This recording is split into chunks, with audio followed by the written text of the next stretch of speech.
for old good video games. Welcome to the Completely Unnecessary podcast for Tuesday, July 27th, 2021, alongside freshly shaven Ian Ferguson. Howdy. Freshly conditioned Pat Contry. On the show today we'll be talking about lots of rumblings, not potential lawsuit coming at Activision over some sexual discrimination and other bad behavior. We'll be talking about an update to my favorite Amico game, Cornhole, and trouble over there in Intellivision land. We'll be doing a Patreon poll topic. We'll be talking about other ins and outs. Ian, how was your weekend? You got a nice shaving. It was very good. But I can't talk about most of the things that were very good. At least not yet, but I'm very excited. Wait, that's right. Exciting things happening in my life. Exciting things in Fergusonville? Exciting things. Is it Ferguson land or Fergusonville? Ferguson land. Ferguson land? Nah, I like Ville. I couldn't have a land. But other than that, I don't know. It was fine. I played Streets of Rage. The best game ever, according to Ian. Yeah. Slowly becoming the best game ever in the pantheon of video games. Slowly becoming the best game 50 years of ever. video games. It's better than Pac-Man. It's better than Doom. I see no challengers to the throne currently. None. But yeah, no, it was a very busy weekend for me, but I just can't talk about it. So, how was your weekend? That's all you did this weekend? Yeah. Was be That's excited? pretty much all I did this weekend. And you shaved. Yeah. Fresh start. Yeah. Ian's looking a little bit more, I was bored last night, so I figured I'd shave. A little more streamlined, a little more aerodynamic. Slightly. You ran your 40 and it was like two tenths of a second. You took off just because the beard's gone. I timed you last night. It was great. You had you're wearing your A6 gels, and it was fantastic. What did I do, Ian? Yes. What did you do? I went to Retropalooza Houston, and technically in Pasadena, which is like outside of Houston. It's like the suburbs area, and it was fun. It was weird and nice to see people out and about. Hopefully most of the people were vaxxed. I was asking people here and there, and it seemed like vast majority, at least there. They could have been lying, but people were vaxxed up. Some people were wearing masks, some weren't. I tried to wear a mask when I was walking around at the booth, though. I wasn't on top of each other, so I didn't have the mask on. But, I sold some books. I sold some RBI baseball stickers, which I'll get into, because I now have the official count. That's a tease for later. I have the official, or as close to a count as possible. What are you doing? Just trying to gauge the thickness. Yeah, it's about an eighth of a millimeter. That's what I estimated. Not quite a tenth. A tenth would be like a piece of paper. This is slightly more than a piece of paper, I think, because you have the sticker on top. Anyway, you trying to gauge it by feel. Is that like a mutant power? Yeah. By the way, I was going to bring up my mutant powers as well. I have 3 mutant powers, which I'll get into in my trip on the way back. And also, I watched the Olympics. I love just random Olympics. I get hoorah, let's go USA. Women's volleyball, spanked that Chinese ass. Women's volleyball is great. And then unfortunately, I watched rugby, then I fell asleep. U.S. rugby was up. I don't know who plays rugby in the U.S., but it's fun to watch rugby. But unfortunately, I think we lost. Men's volleyball, we lost to the Russians for a volleyball. I like watching indoor volleyball. I think it's really fun. 6-player volleyball. I think it's great. There's like strategy involved. There's momentum shifts. Like I was telling you earlier, one of my girlfriends in high school played volleyball, so I went and watched some of those games, and I don't know, sure, yeah, it was amusing. I'll watch anything in the Olympics. I get out my USA underoos. I'll watch swimming. I'll watch gymnastics. You watch stuff you would never watch. I'm not going to watch gymnastics during the year, but I'll watch women's gymnastics. During the Olympics, I'll watch that. And I'll watch like all of it. We got silver in the team. We didn't get to go. We got silver. I'm not super into the Olympics. How dare you? I don't know. The Winter Olympics are interesting to me, though. See, to me, it's less because the winter is like there's less sports that I'm into. It's like I can't watch bobsledding. I don't like that. Got someone knows? Yeah. Little tissue. There you go. Okay. Thanks, Ian. You're good. I just wanted to let you know now.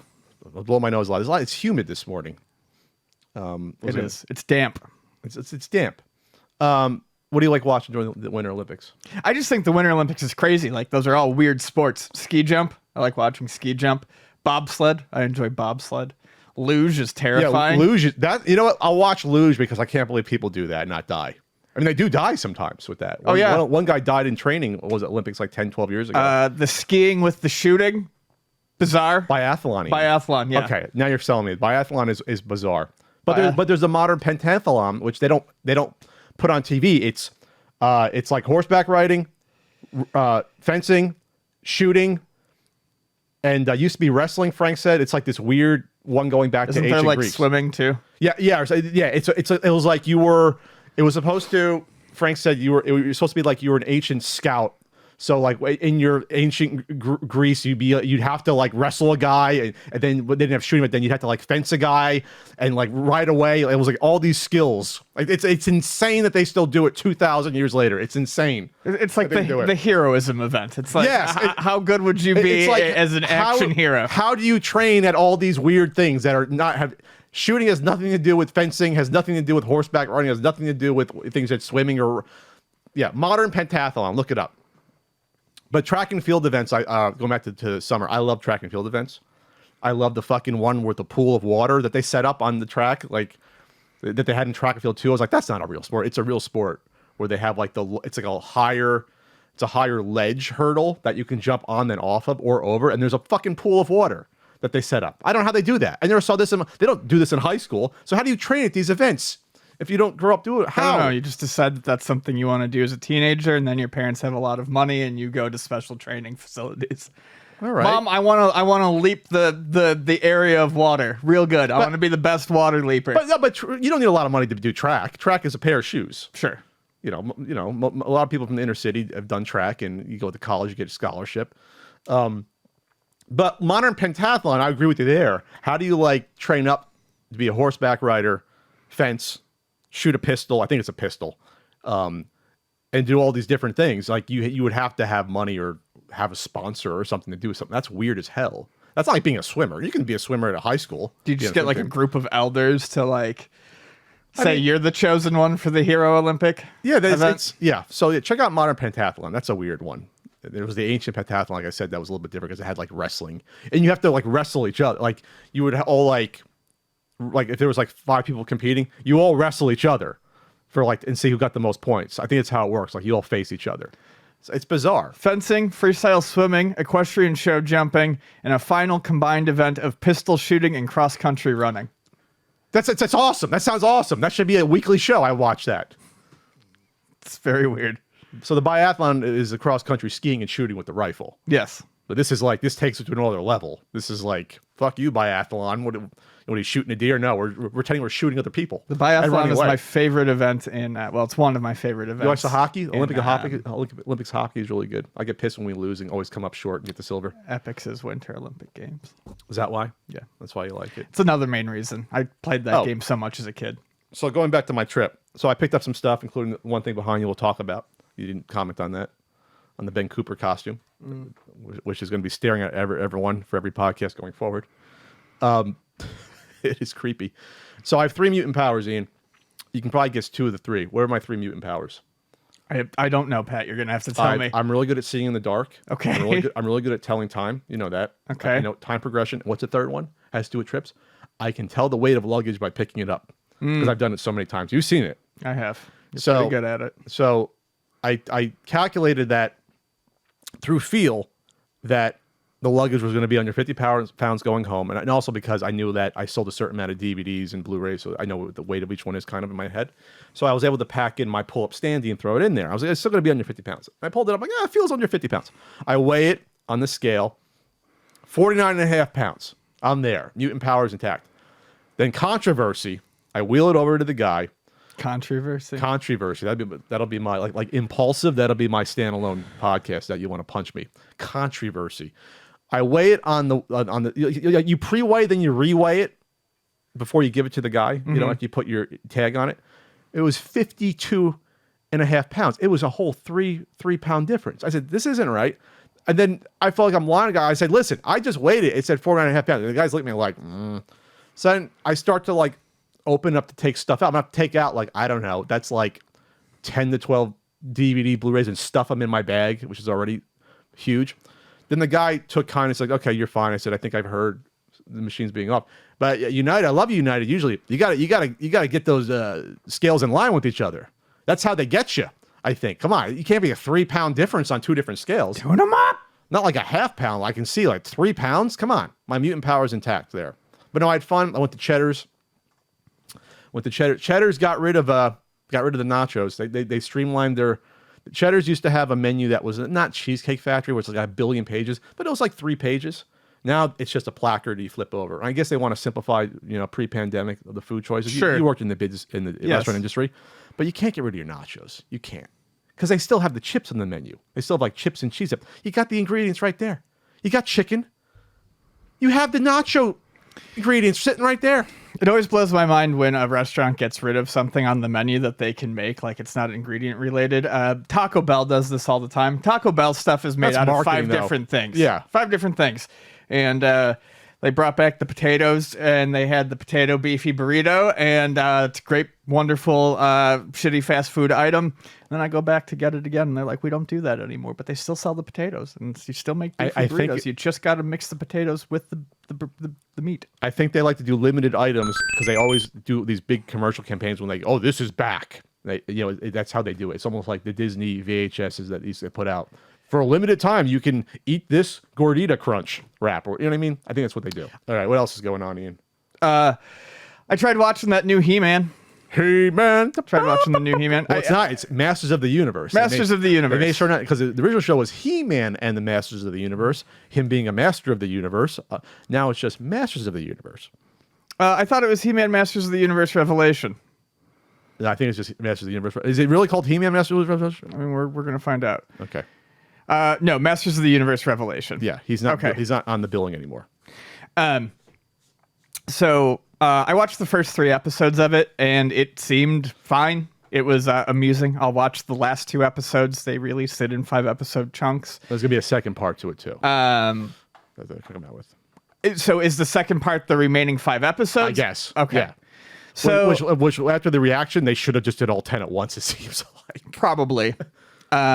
And Netflix has been doing that more and more with their shows that they, and I think in general, streaming services have been taking shows that they used to release all at once that you could binge, and they've been breaking them up into chunks. And I think one of the reasons is obviously monetarily it makes sense, because that way people can't sign up for 1 month and they can't sign up for 1 month or a trial period and just binge the show that they want.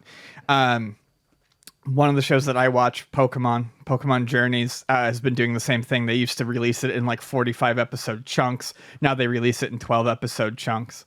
And I think that may have hurt this He-Man show a little bit, because I think a lot of people are going to want to wait and see and watch the whole thing. It's pretty good so far. The first episode starts with essentially He-Man. Spoilers, by the way. Spoilers. Well, I haven't even watched all 5 episodes, but yeah, spoilers for the early episodes. The end of the first episodes is He-Man and Skeletor being basically blinked out of existence. They fight and they disappear. So then the episodes following that are like Tila and Evelyn, doing some basic adventuring, but trying to figure out how to bring back He-Man and Skeletor. Bring back their friends, basically, on the evil and the light side. It's not as good as some of the other, I would say, modern, animation shows that are aimed at adults and kids. I haven't liked it as much as some of the Avatar stuff, or even She-Ra. Voltron is another one that comes up, and that wasn't great in its last seasons, but it was good at first. So I don't like it as much as those, but I do find, it's amusing enough. Vonnie and I will finish watching it. But the lack of He-Man, I think, is probably going to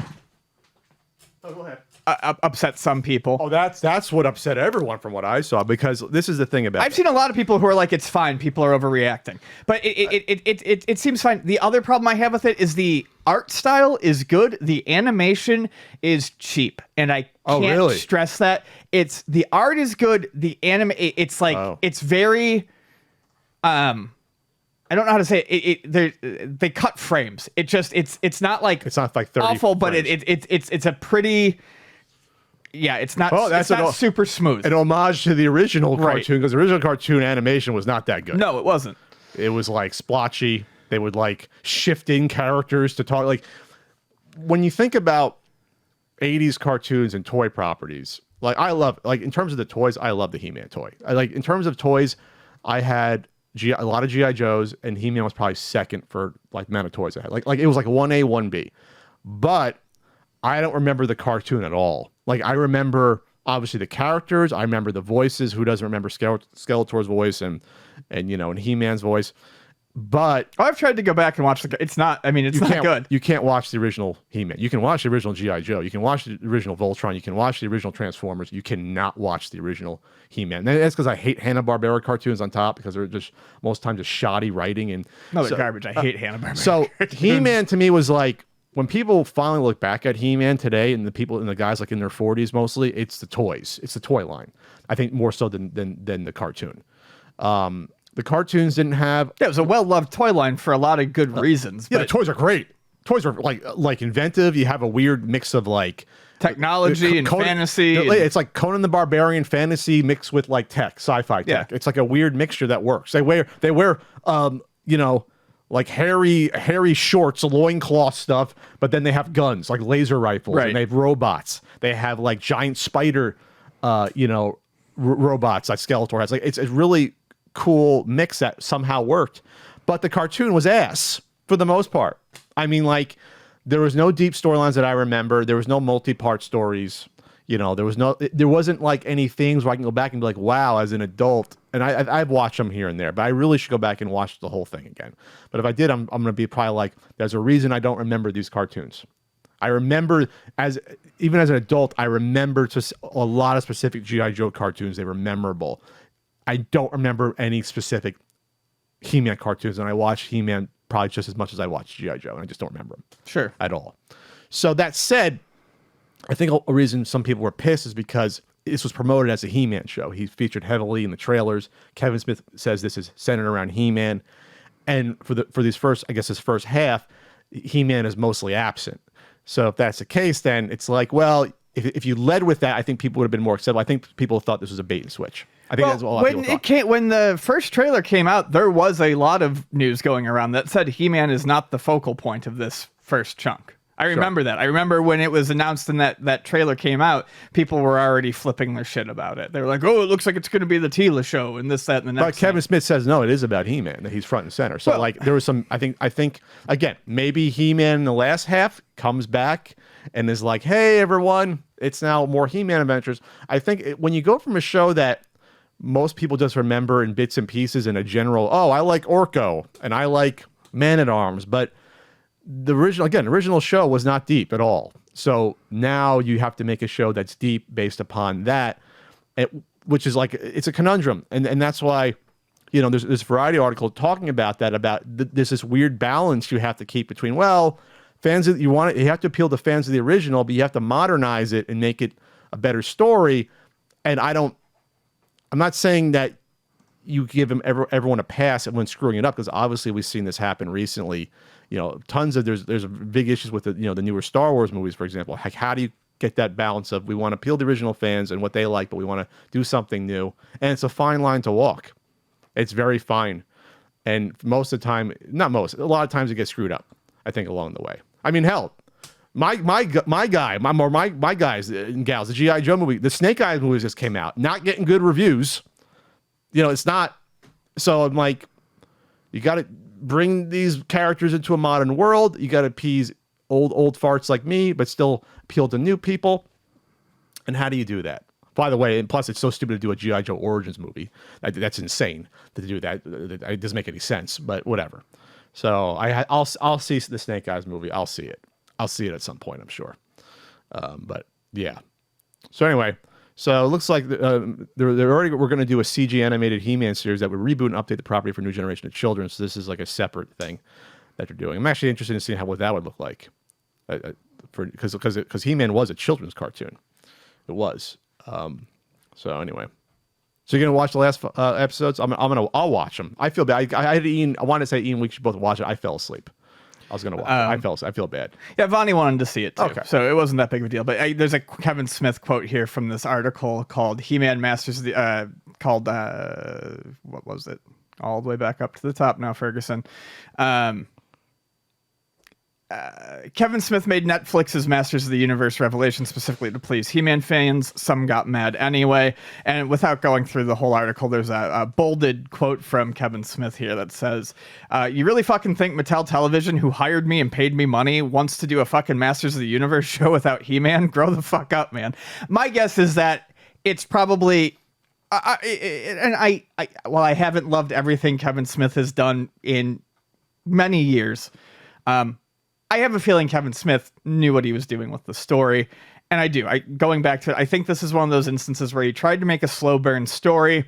Netflix wanted to split up what should have been one season into 2 seasons, and what we got first was 5 episodes that are leading up to He-Man. So, I mean, it's a bummer, but I like I said, I enjoyed what I watched, not as much as some other cartoons I've watched recently, but I will finish it and I'll watch the remaining 5. Yeah, like, it's not like it's been painful. It's been amusing. Merman was the Merman character was very funny, and there are definitely moments in the show where you're like, that is very much Kevin Smith's writing, like right out of a movie. See, now I'm less. I want to watch it less now because I'm not a fan of Kevin Smith's writing.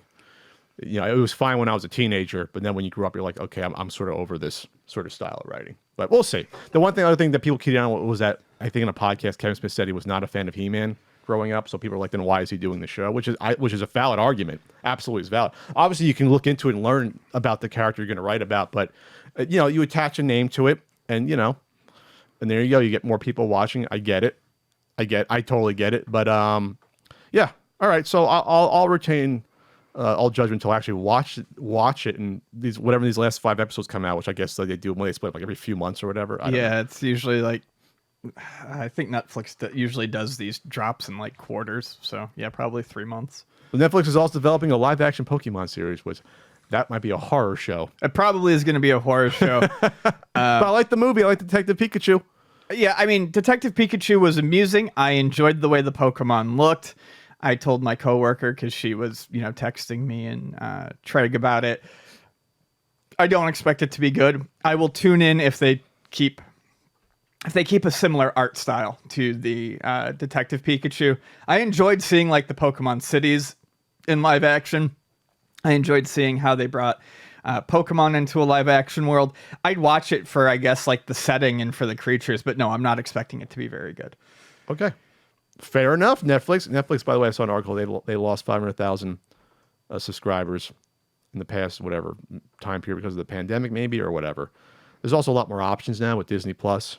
I think that's Peacock really it. I know a lot more people who kind of just rotate through services. Netflix was the only game in town for the first, 7 years or 6 to 7 years of streaming. They were like it. You had Hulu come in, but Hulu was like, I think it's an older audience. Hulu probably, and Amazon Prime, I count separately because you don't get Prime just for that. You get it for free shipping, so it's a tacked on service. But no, the salad days are over for Netflix. Absolutely. Yeah, I know. I mean, I keep Netflix because I don't watch a lot of TV, so there's usually enough on there for me to watch, and I'm happy with it. But I know a lot of people who do Netflix for a month, and then they'll do Hulu for a couple months, and then they'll decide they want to watch all the Star Trek stuff, so they do the CBS whatever it is. Well, they got Next Generation, and they got most of those on Netflix right now. Currently, still eventually they're going to go away, probably just be on this CBS. Was it CBS Plus? I don't know what the hell they're even called. The NBC Peacock is the worst name ever for a fucking service, by the way. Yeah, but I know that one. It makes sense to me. Sure. I don't forget it. I think it's CBS Plus or whatever for that stuff. That's maybe why Netflix is expanding into games, Ian. Yeah, Netflix is expanding into video games. We've touched on this before, and I thought it was going to happen. I didn't think it was necessarily going to happen this quickly, though. So they're saying that they're going to do it, and sooner than later. I don't think they give an actual time frame here. However, one of the things that they say that I think is, the big point of this article is that they're not going to charge more for it. Okay. Netflix will add games to the service and won't charge for them. I call bullshit. Oh, Bravo Sierra Ian's calling? Okay. There's no way that they're not going to charge for it. What this means is they're not going to charge I don't think they're going to separate it. They're not going to do Netflix and Netflix games. But I guarantee you we see a subscription increase. Well, we see a subscription increase every other year at this point. Yeah. I mean, when I first got it, it was, what, $8-9, and now it's, what, $13 a month? Yeah, it's $13 a month. So this is definitely going to impact, I think, the monthly, what we pay monthly. It'll be interesting to see how they roll it out, though. So is this going to just be like stuff like Bandersnatch, or is it actually going to be a game where I can hook up a controller to and play?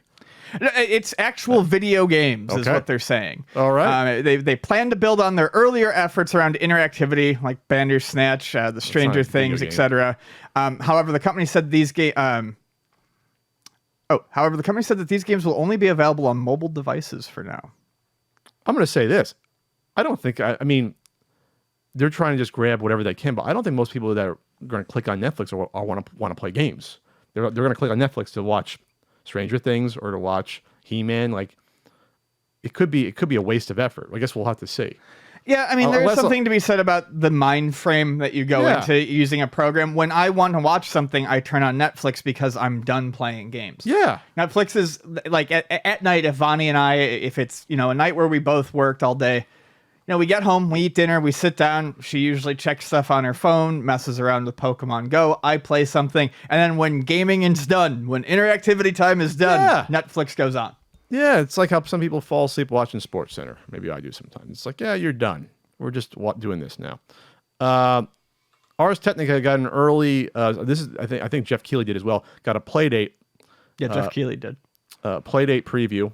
It's not a full review yet because I know that it's probably not ethical to do a review of something that's not totally out yet, but it's probably a production model that they're giving out. Playdate preview. This is from our pal Sam Mekovich at Ars Technica. You won't believe how fun this dorky $179 game system is. Pre-orders start on the 29th, by the way. Yes. That was the big thing that was announced last week. Pre-orders on the 29th, $179. I will definitely be trying for one, and we'll see if I get lucky. Sam said, I've yet to hand a Playdate to a friend without them remarking on just how much they liked it. And usually that praise comes with a statement along the lines of, this thing is way better than it looks online. And that's the thing about this. It's overly quirky, which some people turn them off. It turns me on, but like that appeals to me more that it leans into the quirkiness because then it stands out. And that's what you always said. There's nothing else like this. It's not a Game Boy. The crank thing is ingenious. Yeah. I saw people saying, I don't understand the crank thing. Well, then great. It's not for you. It's for people like Ian and I that have we think about what you can do with the crank and how much different maybe some gameplay will be. And it's just enough to stand out. And as we've always said, they don't force the use of the crank, but it's there. It's neat. It's fun. You can do your mousetrap game on Playdate with the crank. Turn the crank and down the plank and watch the marbles roll down the chute and watch it roll and hit the pole. Did you ever play Mousetrap like the way you were meant to play it? Yes, you put it together by pieces. Yeah. Most of the time I just set it up. I guarantee it's the craziest trap you'll ever see. I used to like the cat with the top hat in the commercial. Mm-hmm. The little cane doing his little dance. Yeah. So, yeah. It's a lot of pre-orders going on right now, Ian, with Steam Decks and Playdates and Analog Pockets. A lot of tech money. I mean, nothing has happened with the Analog Pocket in months. but they'll have more pre-orders come on, I guess, eventually, once the first ones ship. Yeah. It's a 3x3 inch system. It's small. That's the thing. I think it's smaller than when people expected when they first saw it, or I think in person it's smaller when you look at it.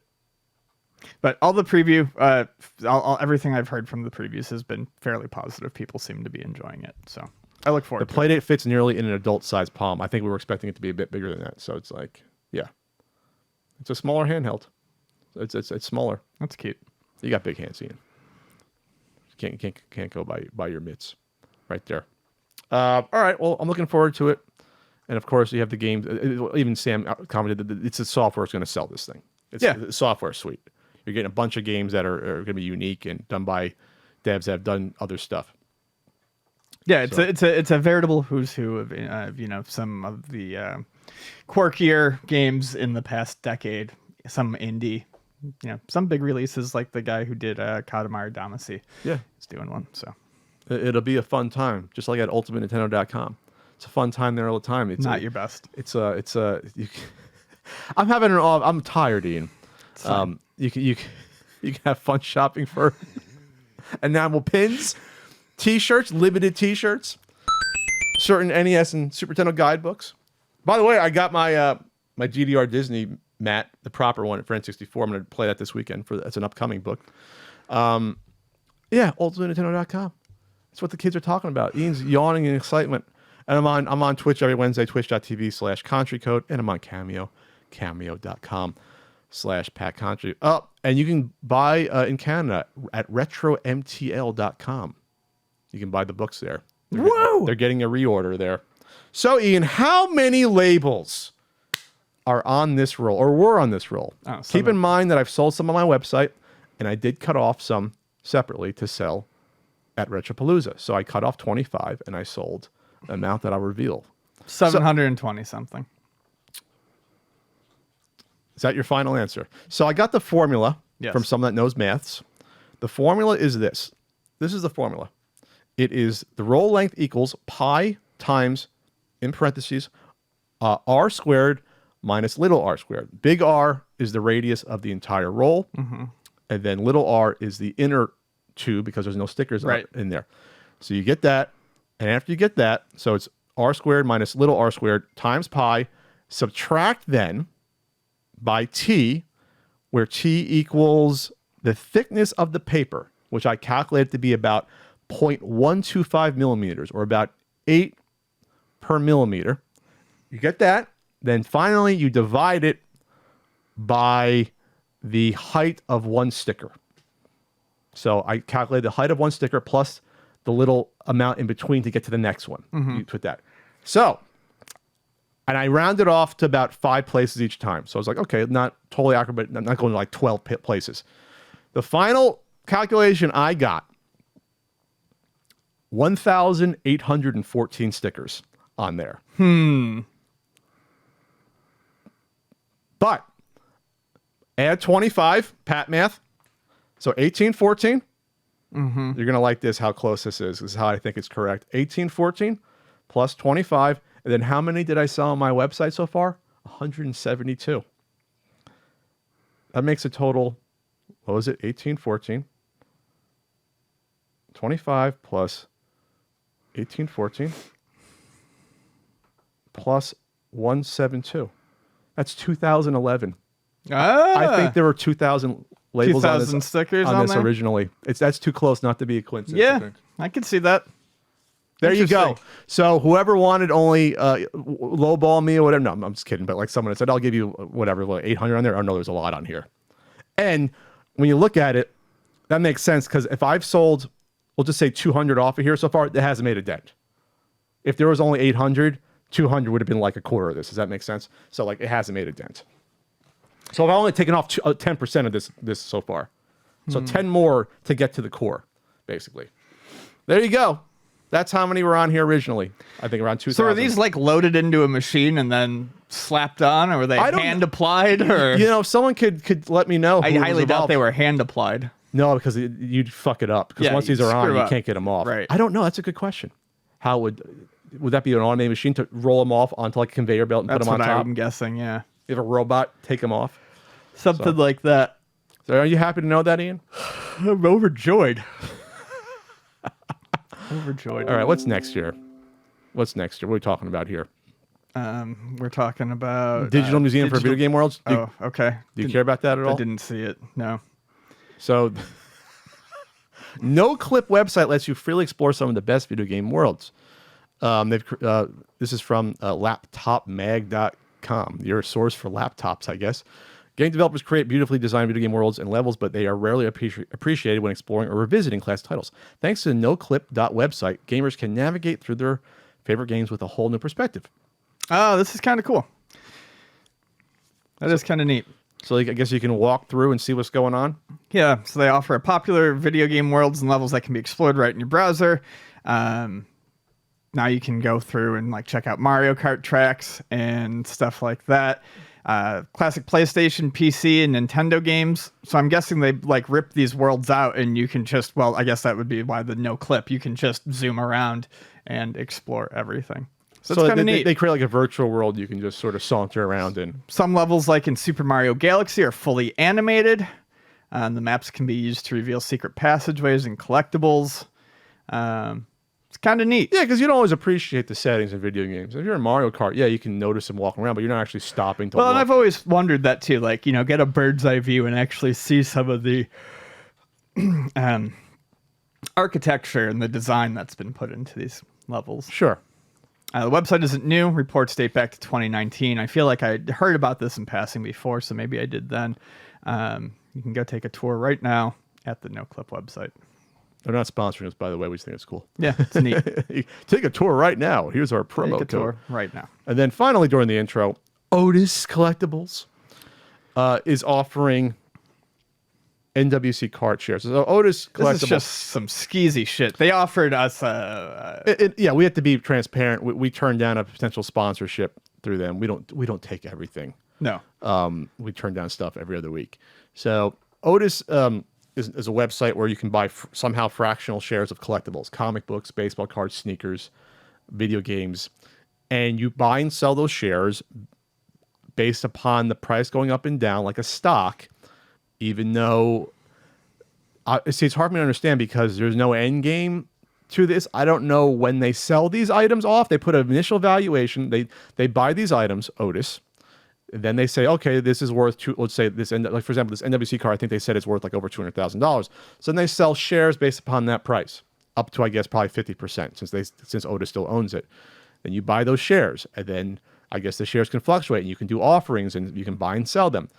And in my head, I'm like, this is no different than buying something like crypto.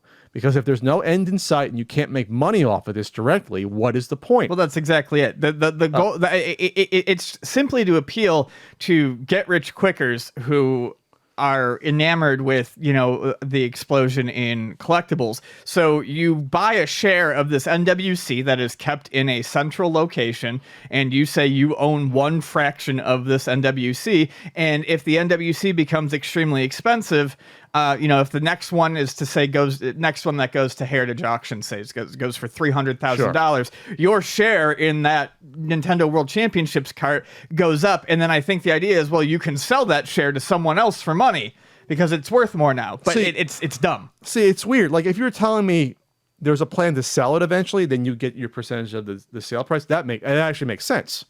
That would make sense. Okay. But if you're just holding on to this in the hopes of seeing where the market goes along the way, that's so bizarre. That's just bizarre to me.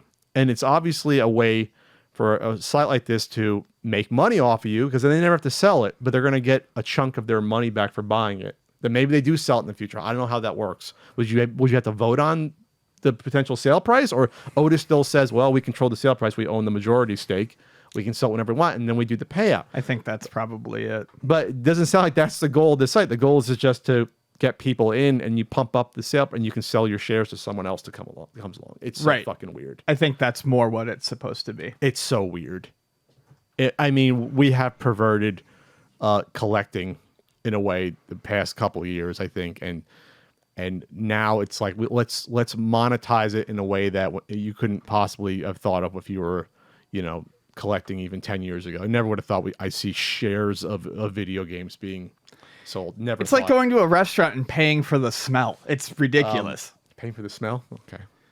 You're not getting an actual item. You're getting a whiff of it. You're getting a touch of it. It's dumb. And then it's not like you can go and have this kept in your house for a weekend or You're not going to get visitation rights for your owning whatever, your 0.05% that you own or what have you. On this, let's say, yeah, they valued it at $211,000, which I guess basically because this was an 8.5 and an 8.0 just sold for 180, so that's how they're valuing it. But then I don't know. They're including the 20% on top of the valuation. It looks like for that, but then that goes into their value. I don't fucking know. I don't know. But now you can do it. You can own a part of what number is this?